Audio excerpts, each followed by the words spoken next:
तो 2-2.5 महीने का समय बीत जाता है। वही लड़की फिर से अपील करती है, कहती है कि एक बार बात कर लो। तो उसकी सहेली कहती है कि मैं प्यार व्यार तो जानती नहीं है, ये प्यार व्यार क्या होता है, लेकिन लड़के से एक बात ज़रूर पूछना, अगर जूते खाने हैं तो मैं बात ज़रूर कर लूँगी। तो लड़का कहता है हाँ ठीक है, जूते खाने के लिए ही सही, मैं बात करना चाहता हूँ। वो बचपन से उस लड़की का पीछा कर रहा था, उससे बातचीत करना चाहता था। पहली बार बातचीत होती है और पहली बार बातचीत के बाद फिर बातचीत का सिलसिला यूँ चलता है कि इन दोनों के बीच सचमुच प्यार हो जाता है। प्यार की कहानी की शुरुआत बहुत ही शानदार होती है, अंत बहुत दुखद होता है। ऐसा दुखद कि उस प्रदेश में नहीं बल्कि पूरे हिंदुस्तान में आज इस प्यार की चर्चा है। सोशल मीडिया हो, अखबार हो, टेलीविज़न हो, ऐसी कौन सी जगह है जहाँ पर इस प्यार की चर्चा नहीं हो रही है।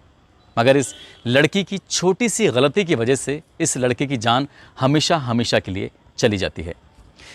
आदाब, नमस्कार, सत श्री अकाल। मैं उस्मान सैफ़ी। आज की जो सच्ची घटना मैं आपको सुनाने जा रहा हूँ, सच्ची घटना है बिहार प्रदेश का एक ज़िला है अररिया और इसी ज़िले का एक थाना लगता है रानीगंज। यहाँ पर खरसाही पंचायत का गांव है बढ़वा। बात कर रहा हूँ 5 जुलाई 2022 की रात लगभग 8-9 बजे के आसपास। इस गांव की एक महिला है जिसका नाम है रूबी देवी। वो एक लड़के को, जो कि अपनी ननिहाल में आया हुआ है इसी बढ़वा गांव में, वैसे वो लड़का भरगामा का एक रहड़िया गांव है वहाँ का रहने वाला है, छोटू यादव।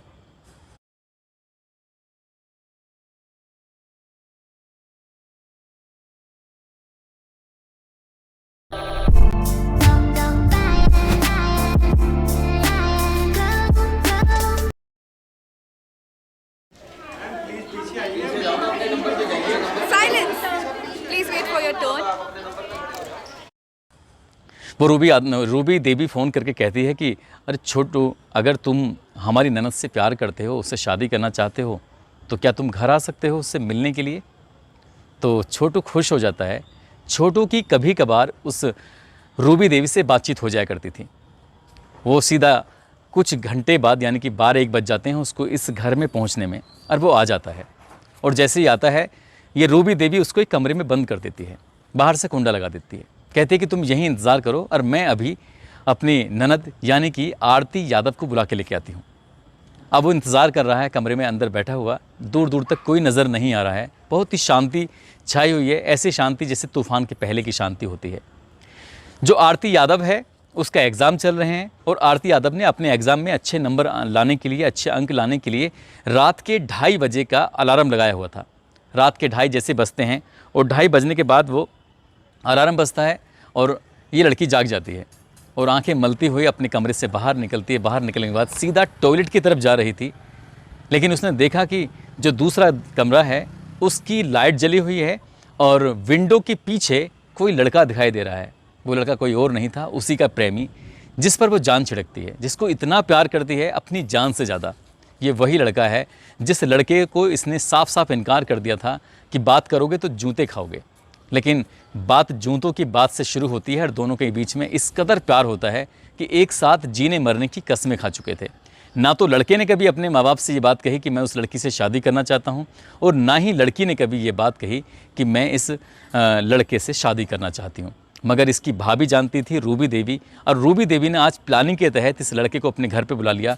और जैसे ही उस आरती यादव ने अपने प्रेमी को उस कमरे के अंदर बंद देखा तो उसकी आंखें अभी तक तो मली हुई थीं, नींद में थी, लेकिन अचानक से उसकी आंखें बहुत तेज़ी के साथ खुलती हैं और वो ज़ोर से हुए हाँफते उसके पास जाती है और कहती है कि छोटू, तुम यहाँ क्या कर रहे हो? तुम जानते नहीं हो तुम्हारी जान को कितना ख़तरा है, ये लोग तुम्हें मार डालेंगे। छोटू कहता है नहीं नहीं, तुम समझ नहीं रहे, तुम्हारे घर वाले बहुत अच्छे हैं, कुछ भी नहीं। तुम्हारी भाभी का मेरे पास फ़ोन आया था, वो कह रही थी कि वो तुम्हारी शादी कराना चाहते हैं हम दोनों की, और मैंने हाँ कर दी है शादी के लिए। बस इतना कहना था। वो लड़की यहाँ से दौड़ते हुए, भागते हुए इस लड़के की ननसाल यानी कि जो इसी के गांव में है उसके मामा के पास जाती है। रात के लगभग 2:30 बजे अपने उस लड़के, अपने प्रेमी के मामा का दरवाज़ा खटखटाती है। ज़ोर ज़ोर से आवाज़ लगाती है, मामा जी जल्दी से बाहर निकलो, छोटू की जान को ख़तरा है।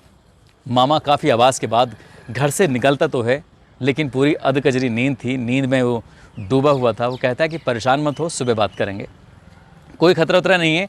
उन्होंने सिर्फ ऐसे ही धमकाने के लिए या डराने के लिए उसको कमरे में बंद कर दिया होगा। लेकिन आरती को बिल्कुल भी यकीन नहीं था। आरती बार बार चीख रही थी, चिल्ला रही थी, रो रही थी, गिड़गिड़ा रही थी, मामा जी उसको बचा लो, वो मार डालेंगे। इससे पहले कि वो घर आती, ये लोग जिसमें क्या इस आरती के पिताजी हैं धीरेन्द्र यादव, भाभी रूबी देवी, भाई रविकांत यादव, बहनोई पवन यादव मधुबन जानकी नगर पूर्णिया का रहने वाला, जो कि इस कमरे में जाते हैं और उस कमरे में जाने के बाद जो पवन यादव है सबसे पहले एक सवाल करता है, क्यों छोटू, तुम हमारी साली से प्यार करते हो, शादी करना चाहोगे? तो छोटू मुस्कुराते हुए, शर्माते हुए, नज़र झुकाते हुए कहता है कि हाँ, मैं शादी करना चाहता हूँ। बस इतना कहना था और उसके बाद ये सब लोग उस पर टूट पड़ते हैं और उसको लाठी डंडों से बहुत बुरी तरह से मार रहे थे, पीट रहे थे। जब ये दौड़ते हुए घर में आती है, चीखों की आवाज़ सुनने के बाद आरती आकर बचाने की अपील करती है। तभी आरती को पकड़ा जाता है और दूसरे कमरे में बंद कर दिया जाता है। इधर आरती चिल्ला रही है उसे बचाने के लिए और वो चिल्ला रहा है अपने बचने के लिए, अपील कर रहा है, लेकिन वो लगातार उसको मार रहे हैं, पीट रहे हैं। लगभग 2:45 बजे से मारना पीटना शुरू कर देते हैं। वो आरती अंदर ही चिल्लाती रहती है, लोगों से अपील करती है और इसी चिल्लाने की, चीखने की आवाज़ें अब पूरे गांव में लगभग फैल चुकी थी, लेकिन मामा अभी भी यकीन नहीं कर रहा था। 4:30 बज जाते हैं। 4:30 बजे जब यहाँ भीड़ जमा होती है और उसे पीट रहे थे, तभी इस भीड़ में से कोई व्यक्ति उसको एक मोबाइल देता है, यानी कि आरती के हाथ में मोबाइल दे दिया जाता है। आरती सबसे पहले फ़ोन करती है इस लड़के के पिता यानी कि उमेश यादव को और उसके बेटे, जो दूसरा बेटा है छोटू यादव का दूसरा भाई है, उसको फ़ोन करती है और कहती है कि जल्दी से घर पे आ जाओ, ये लोग उसको मार देंगे, बहुत बुरी तरह से मार रहे हैं, लाठी से मार रहे हैं, डंडे से मार रहे हैं, जो हाथ में आ रहा है वो मार रहे हैं। और वो चीख रहा है, बचने की अपील कर रहा है देता, लेकिन पिता करता तो क्या करता, अंदर से दरवाज़ा बंद था और वो अंदर लोग उसे पीट रहे थे। दरवाज़ा खुलता है, वो चले जाते हैं और उसे दरवाजे को बंद कर देते हैं। इसी बीच में गाँव से कुछ लोग आते हैं, यानी कि भरगामा जो गाँव है, रहड़िया गाँव, जो कि इस छोटू का मूल गाँव है, क्योंकि ये अपनी ननसाल में था। ननसाल से ही उसकी जो प्रेमिका है उसकी भाभी ने धोखे से बुला लिया था। ये कमरे के अंदर होता है और कमरे के अंदर होने के बाद दरवाज़ा खुलता नहीं है। तब गांव के कई लोग इसके दरवाज़ा तोड़ने की कोशिश करते हैं और तोड़ देते हैं। उधर जब इसे पीट पाट के चले जाते हैं, थक जाते हैं, तब सीधा पहुंचते हैं आरती के पास, अपने इसके पिता धीरेन्द्र, रविकांत, पवन यादव, उसकी भाभी और जो भी 1-2 साथी और थे उनके, और आरती से पूछते हैं कि आरती, क्या तुम छोटू से शादी करना चाहोगी? यानी कि इतनी ज़्यादा मारपीट सब कुछ करने के बाद, ये सब करने के बाद फिर आरती से पूछा जाता है कि आरती, क्या तुम शादी करोगी? तो आरती कहती है कि हाँ, मैं छोटू से शादी करूँगी। आज तक नहीं कहा था, पहली बार उसने कहा। और जब पहली बार वो ऐसा बोलती है, जैसे क्या अभी वो छोटू यादव को मार रहे थे, ठीक उसी तर्ज पर, उसी के जैसे उसको भी मारना शुरू कर देते हैं। गाँव के लोग पहले दरवाज़ा तोड़कर उससे छोटू यादव को बचाते हैं और फिर उसके बाद फिर आरती को बचाते हैं। लेकिन पता चलता है कि तब तक उसको करंट लगाकर मुझसे मौत की नींद सुला दिया गया था, वो मर चुका था। हालांकि तसल्ली के लिए उसे अररिया के हॉस्पिटल लेके जाया जाता है। डॉक्टर उसे मृत घोषित कर देते हैं और मृत घोषित करने के बाद वो मर जाता है। लगभग सुबह के 7 बजे के आसपास आरती को मालूम होता है कि अब उसका छोटू इस दुनिया में नहीं है, वो मर चुका है। पुलिस आती है, शव को कब्जे में लेकर पोस्टमार्टम के लिए भेजती है और पोस्टमार्टम से भी यही खुलासा होता है कि उसको बहुत बुरी तरह से मारा पीटा गया है। चाहे उसका शरीर का कोई सा भी अंग हो, उसे बहुत ज़्यादा मारा, क्योंकि वो पूरा नीला हो चुका है, पूरा शरीर उसमें नील पड़ चुके थे। लेकिन किसी भी शख्स की एक बात पर ध्यान नहीं गई। कम से कम इस आरती को 1-2 नहीं, काफ़ी 2 से ढाई घंटे मिल जाते हैं। और इस 2 से ढाई घंटे में वो अपने यानी कि उस लड़के के मामा के घर तो दौड़ कर जा रही थी, कि मामा से अपील कर रही थी कि मामा उससे बचा लो। वो दौड़कर किसी से मोबाइल की अपील करती है, लेकिन उसने एक बार भी पुलिस को फ़ोन करने की जहमत नहीं उठाई। काश उसने फ़ोन किया होता, भले ही चाहे यहाँ से रानीगंज थाने की दूरी हो, चाहे वो अररिया की दूरी हो, मगर पुलिस सूचना मिलते ही कहते हैं कि जैसे कंट्रोल रूम को फ़ोन किया जाता है, तो पुलिस 5 मिनट में पहुँचने का दावा करती है। और 5 मिनट में ही पहुँचने का दावा जो कर रही थी, इस आरती का मोबाइल फ़ोन भी उस वक्त तक था जब वो मामा के घर पे थी। तो शायद अगर मामा के घर तक वो फ़ोन करके कह देती, क्योंकि जैसे वो घर पे पहुँचती है वापस, तब उसका मोबाइल छीना गया था। अगर इस बीच में वो फ़ोन करके पुलिस को बुलाती, कहते कि उसके जो प्रेमी हैं छोटू यादव, उसको मारा जा रहा है, वो मर जाएगा, क्योंकि उसको पूरी तरह से अंदेशा हो चुका था कि छोटू आज बचने वाला नहीं है।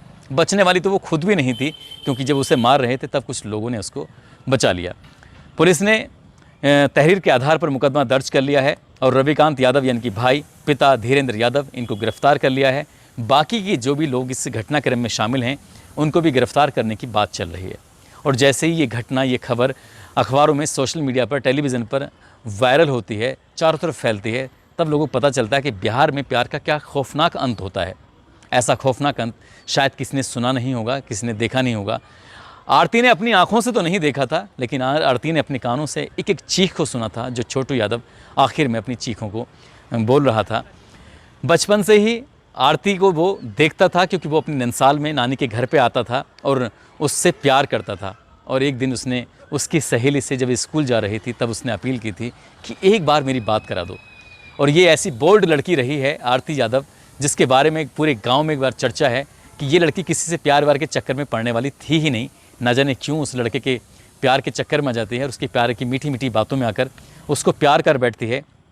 पहले वो लड़कों के खिलाफ होती थी, यही कारण था कि छोटू यादव को जूते से पीटने की बात करती है। लेकिन जब उसके प्रेमी की हत्या हो जाती है तब वो अपने ही माँ बाप के, अपने ही परिवार के, अपनी ही बहनों के खिलाफ खड़ी हो जाती है और वो कहती है कि जब तक मैं इस हत्या का बदला नहीं ले लूँगी तब तक अन्न पानी जो भी है उसको त्याग देना है। और त्याग दिया उसने। जब त्यागती है तो उसके बाद ये 8 जुलाई तक ये कुछ भी नहीं खाती और इसकी तबीयत कुछ इस तरह ख़राब होती है कि इसको उपचार के लिए हॉस्पिटल लाया जाता है। हॉस्पिटल भी कोई और नहीं लाता बल्कि छोटू के पिता उमेश यादव उसको भर्ती कराते हैं। अररिया में भर्ती कराते हैं, हालत गंभीर होती है। फिर उसके बाद पूर्णिया में भर्ती कराया जाता है। पूर्णिया में लगभग 4-5 दिन ये हॉस्पिटल में रहती है और किसी ने फ़ोटो खींचकर इसका सोशल मीडिया पर वायरल कर दिया, ये कहते हुए कि अब आरती मर चुकी है, बची नहीं है। लेकिन लोग भी पता नहीं कैसी कैसी अफवाह फैला देते हैं। फ़िलहाल डॉक्टरों की मशक्क़त के बाद, काफ़ी मेहनत के बाद और उन लड़के वालों की मेहनत के बाद आरती आज बिल्कुल सकुशल है, ठीक है। लेकिन वो अपने माँ के घर बिल्कुल भी नहीं जाना चाहती। वो कहती है अगर